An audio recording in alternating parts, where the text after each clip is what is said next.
inspiration right here on Truth TV, on your multi-TV dial, and also on YouTube. That is on Inspiration with Felix Dazi. We want you to follow the page on YouTube, and then we want you to share with your friends and your loved ones. Make sure you subscribe on YouTube. But don't forget that with Inspiration, we are showing every Thursday at 6 p.m. and on Saturdays at exactly 6 p.m. Today, I am here in the office of a great man, a man who is combining ministry and also business together. We'll be finding out how he does all these things with such ease. When I came here, no pressure, so much ease, so much gracefulness, so much aura right here at the head office of Capital O2. I am here with the one and only Rev Benedict Otoo. He is a Reverend Minister and he is the CEO of Capital O2, producers of Living Beaters and a lot of things that you will be finding out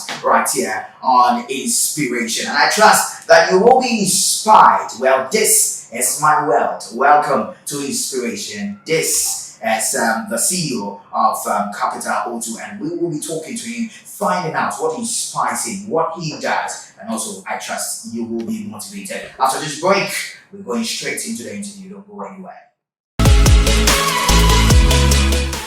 For your healthy and delicious choice of bread, then look no further. These bakery services as your number one and preferred choice for your sugar bread, wheat bread, butter bread, coconut bread. Then these bakery services as your number one and preferred choice. For further information on how to order bread from these bakery services, contact 0508 728 963 or 0508 0966 41. These bakery bread, your healthy and delicious choice. You can locate this bakery at Madina Zongo Junction, Accra. So welcome back. I trust you enjoying yourself right here on this channel that is Inspiration with Felix Dazi. And I told you today I will be talking to the CEO of Capital O2, producers of Living Beaters and a lot of other things that will you will be previewed to today. My guest is no other person than Rev Benedict Otoo. Sir, good morning. Is it morning here or afternoon? I trust you're doing well. I'm doing great. All right. You have so much aura and peace around. No office stress. Well, I believe, like you said, the peace of God. It's I can attribute that to the peace of God. The peace of God. All right. I know I'm not the first person to say that. Well, I've had people come around to say that. I believe that as a believer, you all carry His presence. Okay. And Jesus is known to be the Prince of Peace. Okay. So obviously, I can't exhibit any other attributes apart from the peace of God. All right. Now, for introduction, I have described you, but you are the best person to introduce yourself. If someone is to say, please give me a CV of yourself, introduce yourself, what would you say? How would you introduce yourself? Well, my name is Rev Benedict Otoo. Okay. Yes, and I'm the CEO of Capital O2. Okay.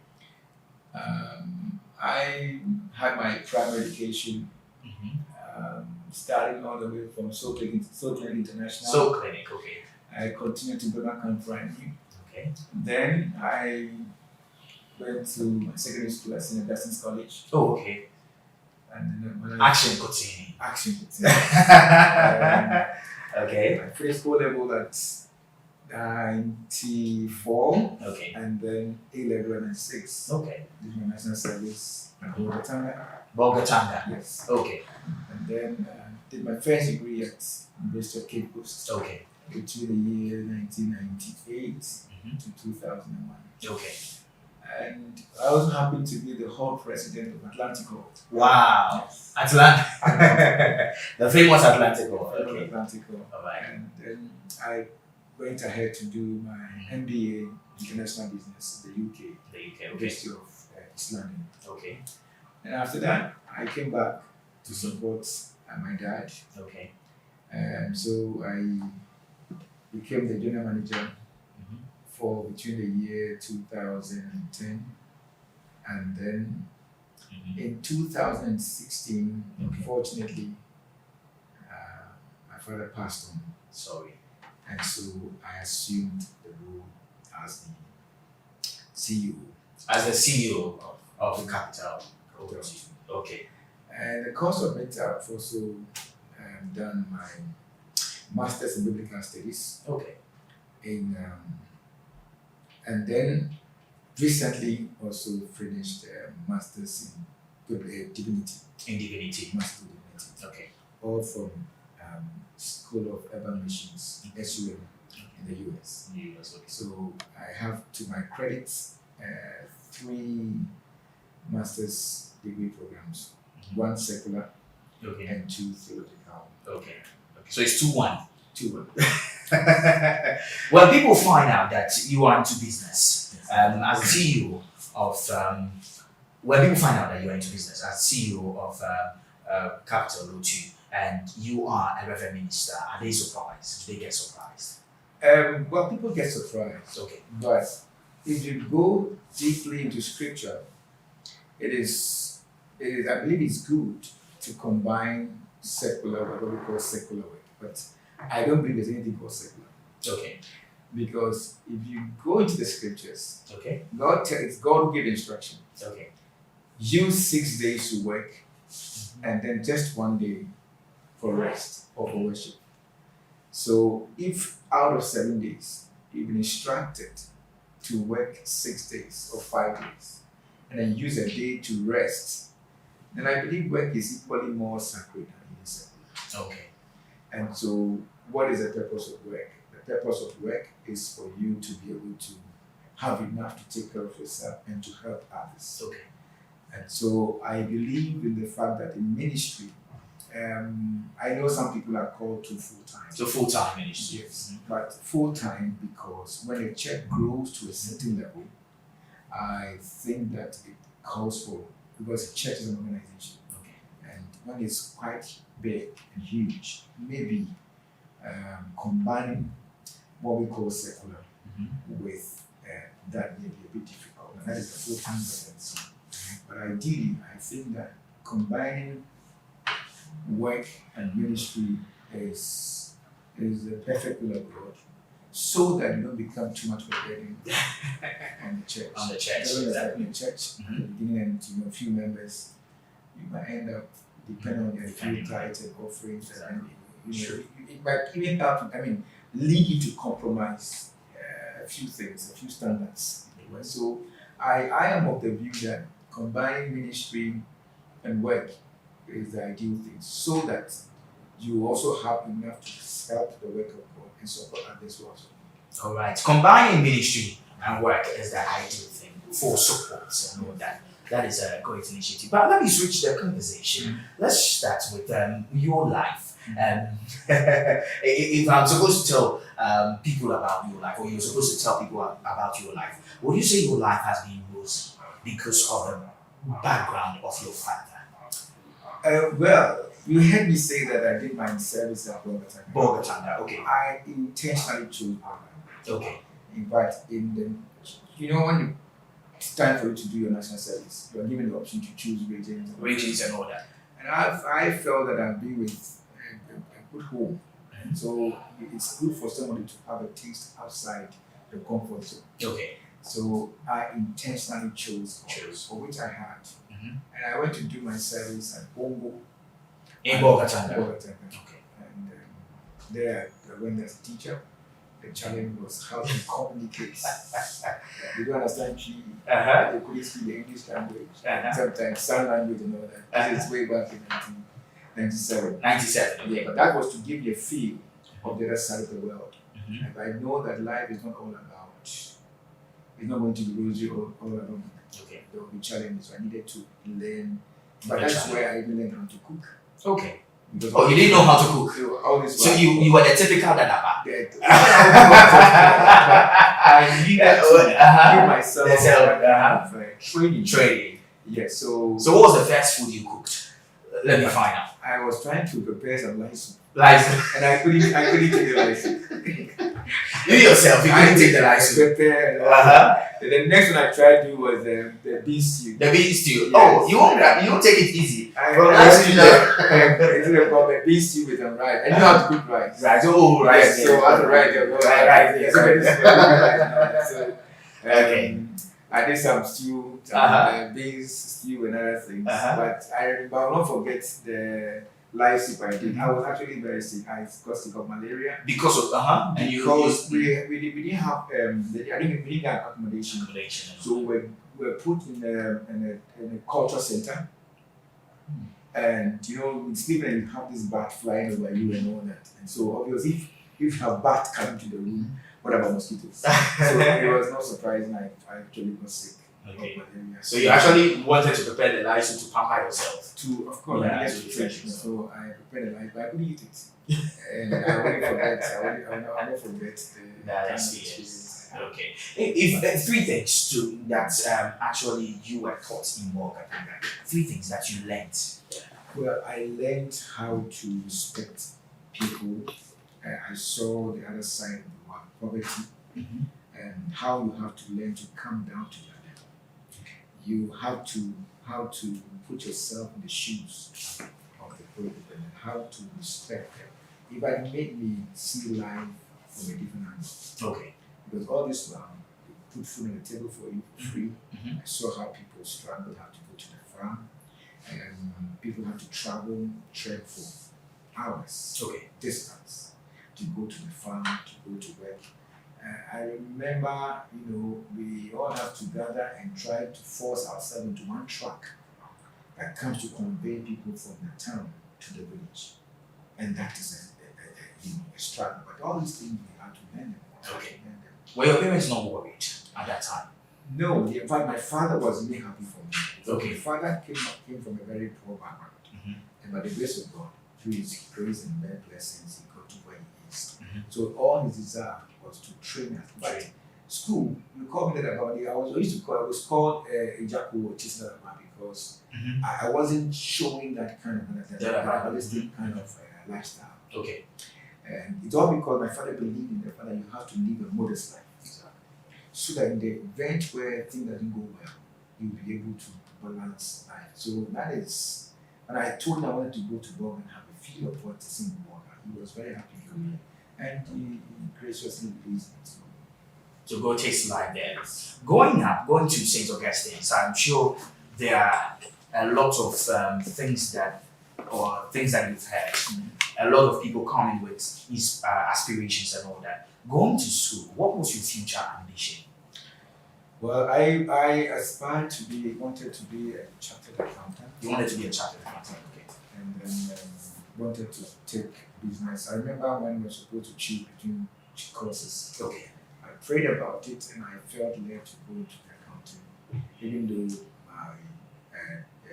some of my teachers and a few were thinking I should have done science. Science, okay. Yes, I would have loved if I did science because of what I find myself doing now. Okay. Yes, but I think the business has been good. I gone ahead to do my master's in business administration. Then, but I got born again at the age of Form 2, in 1990. Okay. And I also had that aspiration to be a pastor. You wanted to be a pastor? That's what I am today. Okay. So I knew I was going to go into ministry. I knew I'll be a business person as well. And all this while I knew I'm going to combine ministry and work. Okay. And I've been working with my dad since childhood. Okay. So I'm racing through the ranks. Okay. I was at the factory. I've been to done the. That's the Living Liters factory, the factory that produces Living Liters. Okay. I've been at the factory. I've been at the shops. I've been at the office. I've cleaned the office. Oh, really? Yes, my dad made sure I went through. I've sold at the shops before. Wow. You come and see me like an ordinary shopkeeper. We went through that process. We did the basic job that any other casual worker would do. We did all that. And so after my university, before I came to the office to start working in the office as an officer, and I left for my master's. And when I came back, I assumed the role of the general manager. The general manager. So he groomed me, actually, got me into that position, taught me a lot of things about the business. So by the time he left Aston, I wasn't found. You were around. There was that succession plan to get me and roll me through the business, which I did. And so he died in December 2016. Okay. Here we are, still trying. Okay. So that means he did a good job. He did a good job By, taking me through the succession plan. Went very well. Who's been your inspiration in life? I have many. One of Yeah. Well, my general overseer, one, Rev Benedict Otoo. Okay. He's a very calm and a good teacher. Okay. I took my inspiration from there. I've had people tell me I'm also very good. I mean, people tell me I'm good. Yeah, good teacher. So I think inspiration came from there. I wouldn't forget Dr. Mens and Dr. Bell. One message I heard when I was in Kumasi after the Cisco really transformed my life. How to pursue your career even when you are working. How to pursue your academic, combined work and schooling. Oh, he taught a message on that. He taught a message on that. I will never forget that message. He gave an example of a security officer and a receptionist. When we go to an office, you see these two people, they are mostly friends because the security officer and the receptionist always know whoever enters. And he said the receptionist was smart enough to take a course every evening. So within 5 or 6 years, the security officer had chartered as a general accountant. And there was a position in the office at that time, the vacancy of the finance manager. And this receptionist, who was a friend of the security officer, within a matter of 3-4 years, had risen to become a finance director. Wow. And that message really inspired me. Now look, I have a lot of time, and this is something I want to share with most young people. Even now, I'm still schooling. You believe in education? I believe in education. I believe in knowledge. Because knowledge makes a whole world of difference. I could have said my father is capital Otoo. I have a job I'm doing. You're producers of living teachers and all that. You could relax in the house and sleep. So between 2015 and now, I've been able to have 2 master's degree in addition to the secular one, that is the MBA. Okay. So at any given time, I have to find myself doing something. And that is what I want to, if there's any message for the young ones, you can tell the number of hours we spend on our phone and we claim we don't have time. But you have a lot of time to spare, especially new workers, officers who, want to rise up through the rank, should learn how to combine their work with their education. Take up courses. Let them do before they realize. Within 2-3 years, if it happens like that, you will not spare time, you don't waste time on other things. You focus on academics. You give us about 5 years to show you what you're able to achieve. Yes. So this is something that I have learned. I learned it from Dr. Mens. You work and you school too. You work and you school. Someone says it's tiring. It's a mindset. It's a mindset. It's a mindset. Yes, nothing comes easy. Exactly. And it could be difficult. I've had people who say, I don't have the money. I say, when you want to seek knowledge, don't think about money. Where there is a will, there is a way. I love that. Can you rewind and press play? Where there is a will, there is a way. Because when you purpose something in your heart, see, God is the epitome and the finality of knowledge. Okay. All knowledge ends up in God. So when He sees people who want to are seeking knowledge, I believe God is attracted to them and want to help them. Any knowledge, the secular knowledge is part of God. Because how do we know God? We can know God through science. If I learn about science, I see the stars, the moon, the trees, whatever. It all talks about this God.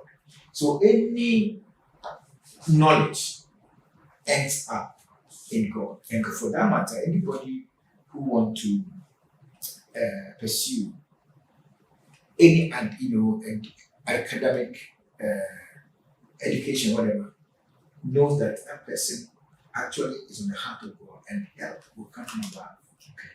So money should be a problem. Your parents may not have it, but you have that desire. Make effort. If you have to go for a form, then go for a form. You don't know, but this is how God works. There is a way that God works. He will bring a helper from somewhere because He knows that you want to seek knowledge. Okay. That is my advice. Wow. Wow. Someone will also be saying, you were talking from a position of advantage and you were talking about education and all that. But in our days, even after school, there is a limited job, especially in Ghana. You hear a lot of people say, I'm done with my degree, I'm done with my master's, but I can't find what to do. I can't find a sustainable employment. For someone who is in that dilemma, what advice would you give the person? The person is done with school. They said education is the way. You believe in education. He's gone to school, he's done all that, but it's not finding the right job, the prerequisite job, and it's complaining, government not helping, people not helping. And now has his life in his own hands with the certificates. What should that person do? You see, it matters what you've learned.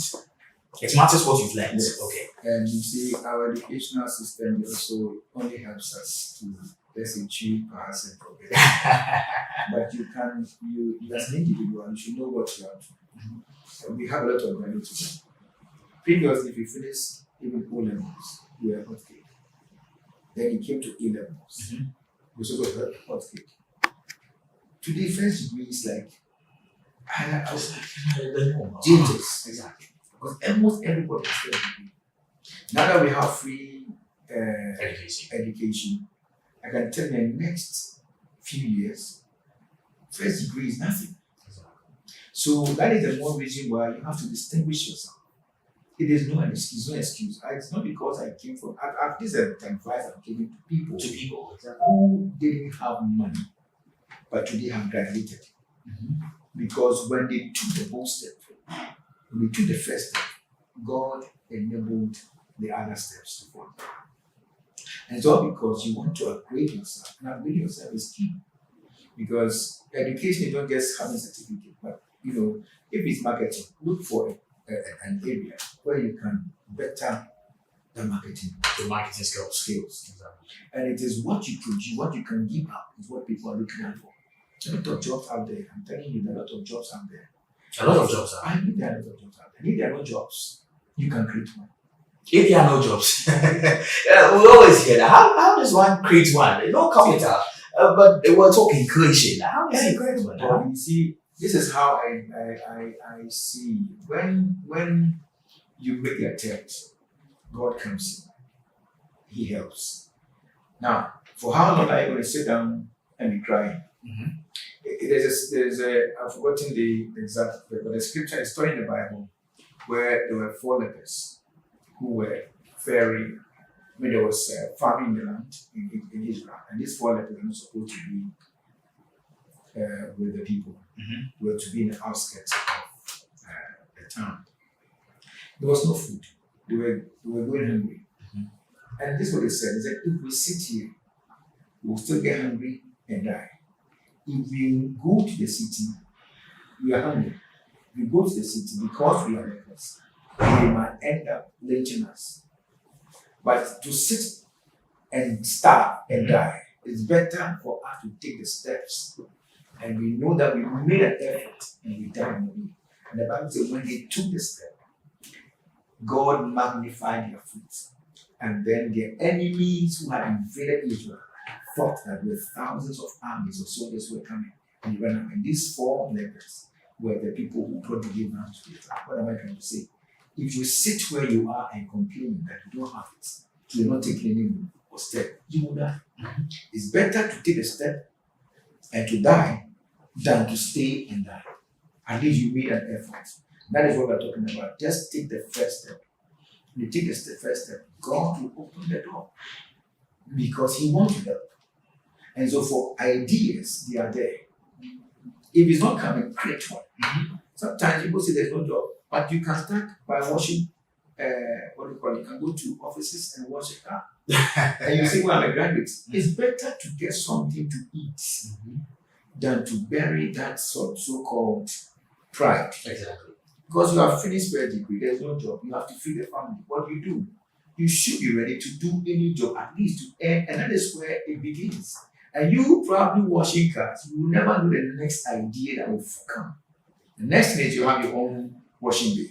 Next thing is, okay, I will help you, I will do this. This is how, say, I finished my first degree, and you're washing cars, come, there's a difference, I can give you a job here. I'm telling you, entrepreneurs will always have a way of employing if they see that there's something you can contribute to the organization. Okay. So to sit at home and see you don't have anything to do, you can go. I told somebody that, look, if you want to be, let's say, an accountant, okay, and you've been applying, there's no job, just go and do a voluntary job. So you know what, I've finished accounting, I want to just sit in, don't pay me. I'll come here and be helping. You see, your boss has a conscience. You look at this, so for how long? Before you realize, you say, you know what, I've seen your commitment. Your commitment. And even if there's no job, I'll create one for you. This is what happens. But to sit at home and want a job before from the sides, it will not. So there are jobs around. There are jobs around. Tell me about work attitude. Do you manage a setup of organization from the factory? There's a factory, right? And there's an office setting. There's field for sales and all that. Tell me about work attitudes. What do entrepreneurs look at, or CEOs? What are the things that they look at in employers? In employees, I should say. One of the things that an employer easily picks up is when workers are trying to do I-service. I-service. Yes. They pretend to be doing the right thing, but as a matter of fact, you're not doing it. Every employer, and entrepreneur seem to have an eye to know those who are doing I-service. Because it's the consistency will be wrong. And you look at your commitment, your level of sacrifice. We've gone through situations where sales were that bad. Okay? But you still see people who are committed to their jobs. They complain less. The lazy ones are those who are quick to complain, always having excuses. But these are the few things we look at for commitment to work. They are ready to sacrifice for the next month. They are loyal. It's not just about coming to work on time. I've had people who live very far. They have traveled a distance. And when they come to work late, I'm not that hard on them because I consider when they're coming the distance. But they are prepared to stay. Even after working out. They're not ready, they're not quick to run away. Exactly. We look at all these things and we know those who are committed and those who are just there trying to make money. That you see individuals contributing to the welfare. They are ready to stand with you even when in difficult times. My workers are doing very well.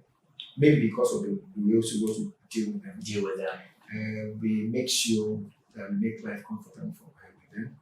And for them, they've been very loyal for some years now. Compared to maybe 10 years ago when I came. If they see somebody misbehaving, the others will expose them. Yes. The others, you've had situations like that.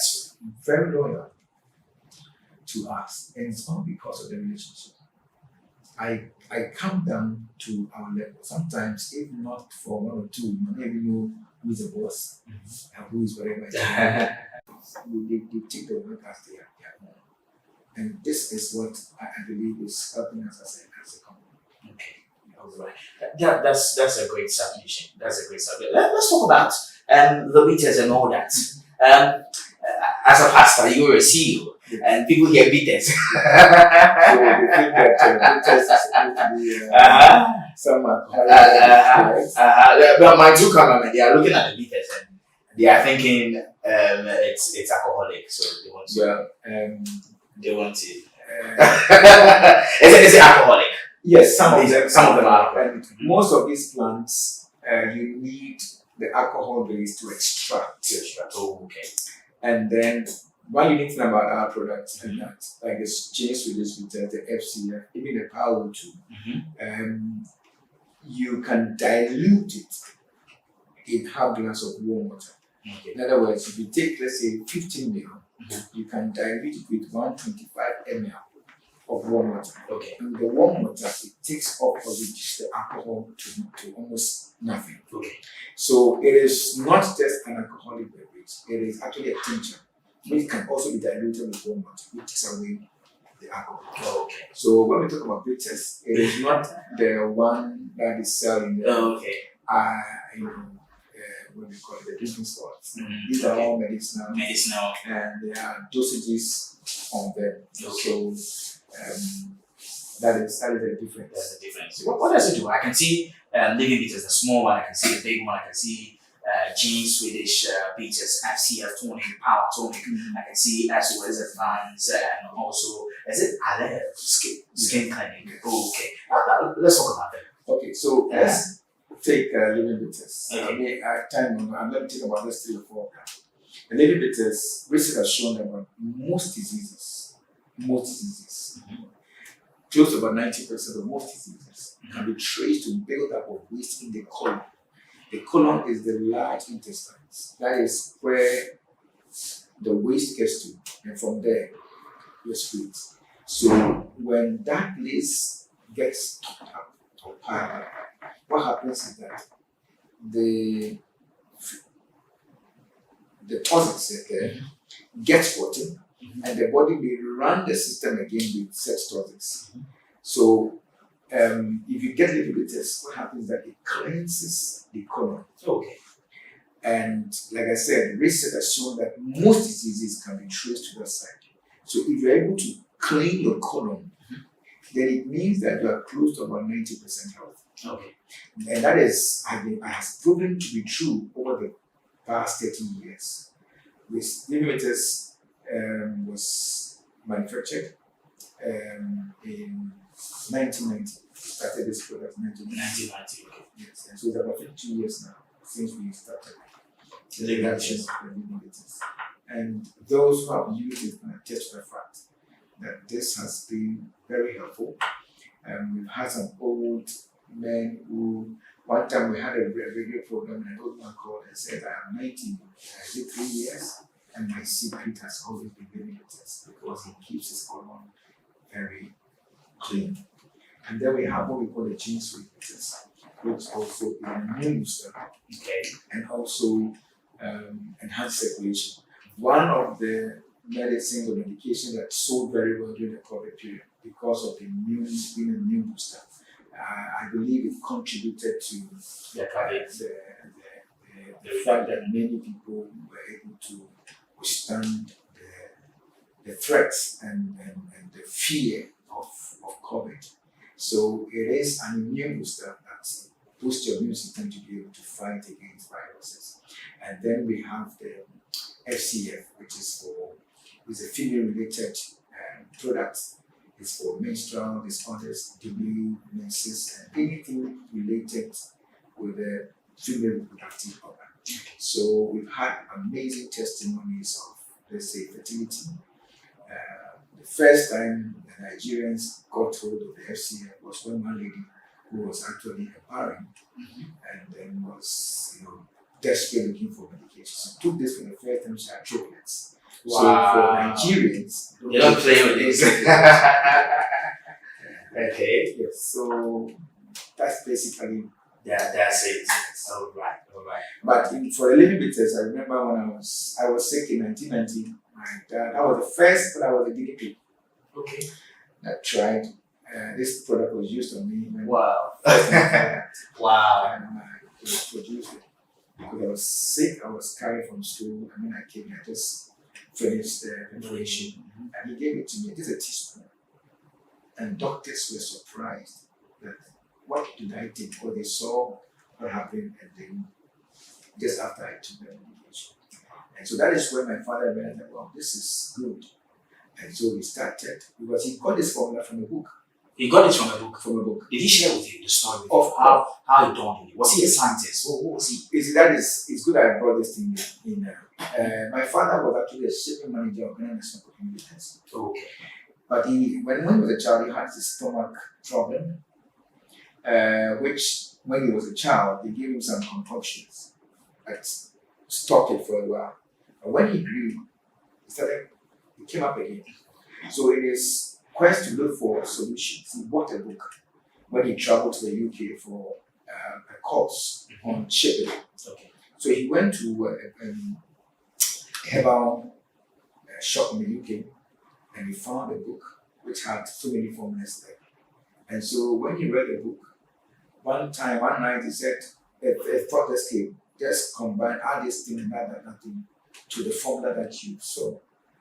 And that is how come the limiters became limiters. Okay. Yes, and for 30 years plus, this has been very wonderful as helped me in Ghana. Not only in Ghana, but limiters is known worldwide. Worldwide. When you Google now, limiters, this is sold on Amazon and all that. So it's a product that's gone very far. Wow. So which one did you add to it? You coming into, as you say, coming into government. How many years has it been so far? Just about Just about 5 years. 4 or 5 years. Yes, Okay. 5 years. Okay. So well, it's a work in progress. It's a work in something progress. that we are bringing out. okay. So all these existed during his time, Yes. and you amplified it. Exactly. We had a few challenges too. We had some challenges just before he died. There were a few issues that came up, so it looks like everything took a nosedive. And so we had to take our time to bring capital to back. So you will notice that people say, but what did you buy? What did you guys do? So we had to work on it to bring it to where we are today. Okay. What are some of the challenges someone will face if he wants to venture into entrepreneurship? Into business. Let me be a bit specific to my peculiar situation. Having to take over from my dad, there is a challenge of transition. Most businesses or entrepreneurs who start businesses usually die in the business.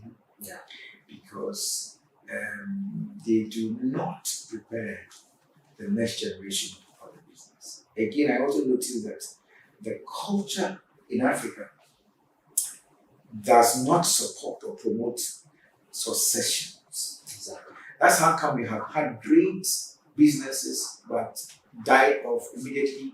The owner dies. The owner dies. And this is what I noticed. When my dad died, you had people calling you. I learned the owner is dead. I said, yes. I hope you're not in the formula. I hope. No, that's why. So it looks like they can't believe that the business can try after the owner dies. But my dad did a very good job. He prepared us. And that is where we had that very smooth succession. Even after he's gone, we are doing far better than even when he's alive. And that should be the case. The next generation should be able to improve upon what the founder did. So the culture in Ghana or in Africa frowns on successions. Something must happen. Either the families start fighting over properties and all that. But thankfully, my family is not like that. My dad brought us together, and we are all working together to bring the business to I brought the business to where we are today. So I determined, and I noticed I got inspiration from mechanical Lord, who also took over from his dad and has brought the business to where it is today. So when I was a child, my father used to say that, I want my children to be like mechanical Lord. And I think he knows that too as well. So I had that at the back of my mind, that at all costs, this business cannot fail. We've had a few challenges. Yes, a few challenges to try to collapse the business. But early last year, February last year, somebody released a very damaging video about products. Wow. And I didn't know the intent. But I think, like I said, it is part of this thing on the fact that businesses should not go beyond one generation because we're doing very well. Then this person does a video on our product and claimed that the product is poisonous or sticky, and did a short video and posted, and it went very viral on social media. It took FDA to come back and correct that kind of nonsense. That it hasn't got any scientific basis. But like I said, the culture here just frowns on success. So at all costs, the business must collapse. But by the grace of God, through hard work, of course, integrity, faithfulness, and making sure that we are consistent as far as quality is concerned. Whatever we know about living meters 30 years ago is the same thing with, and that is the more reason why I believe that this business has, gone through 3 decades and still doing well. Because most of the people who started with are nowhere to be found. But when you are honest, you make sure that you ensure quality, efficacy, you will go far. And that is what has brought us to where we are today. Wow, amazing. I trust that those who are watching will be inspired by all this. The next time we'll do a question and answers on what people had to ask you, or what people who followed have to ask you concerning anything you've shared. And then we'll delve into ministry too. Well, I trust you've been inspired. I trust that you have been blessed and also motivated by reason of you listening to Rev Benedict Otoo, the CEO of Capital O2, and he's also a Reverend Minister. He's the branch pastor of ICC, International Charismatic Church in Dasuman, and he combines this with so much effortlessness, and I trust that you have been inspired by what he shared from entrepreneurship to business. One thing that he said that I know will linger on your mind is where there is a will, there is a way. I trust that you won't forget that. Where there is a will, there is a way. That's inspiring. Whatever contribution or whatever question you want to ask on our next episode with him, you can send the message to the number showing on your screen. All right, and then we will get to ask him your question. So you write the question and then you write your name and whatever he has shared concerning business, entrepreneurship, everything you want to know about Living Beaters and what he does. We want you to share with us your questions with us with the number showing on your screen. And then our next episode with him, we will get to asking everything that you want to know. My name is Felix Dazi, and this has been my space. As I always say, the mind is a powerful tool to waste. Make sure you don't waste it. Make sure you're following us on Truth TV every Thursday at 6 p.m. Repeats on Saturdays at 6 p.m. and also on YouTube. That is INSPIRATION with Felix Dazi. Inspiration with Felix Dazi. I want you to subscribe and also share with your friends and your loved ones. Thank you so much, sir. All right, we'll do this again. I'll see you next week on our next episode. Till then.